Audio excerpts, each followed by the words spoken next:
দুইবার কবি নজরুলকে দুইবার বিদ্রোহী লিখতে দিলে সে পারবে না লিখতে। পিকাসোর গুয়ের্নিকা দুইবার আঁকতে পারবে না। দা ভিঞ্চির মোনালিসা দুইবার আঁকতে পারবে না। ৭ই মার্চ সমগ্র বিশ্বে একবারই এসছে, ওই ভাষণ ওভাবেই যাবে। ওই ভাষণ কিভাবে ইম্প্যাক্ট করে মানুষের উপর, শাবানা আজমির পিতা কাইফি আজমি এই ভাষণকে উপলক্ষ করে লিখেছেন, শুধু তো একটি দেশ নয় যে তুমি জ্বালিয়ে দেবে, প্রাচীন নয় যে তুমি পুরোপুরি মুছে ফেলবে, কতই না নির্বোধ তুমি।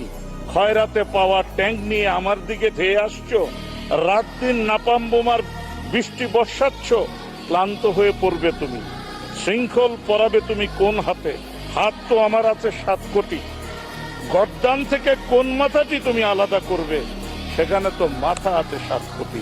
একটি ভাষণ 7 কোটি মাথাকে একসাথে গ্রথিত করতে পারে, সে কারণেই সেটা অমর। জয় বাংলা।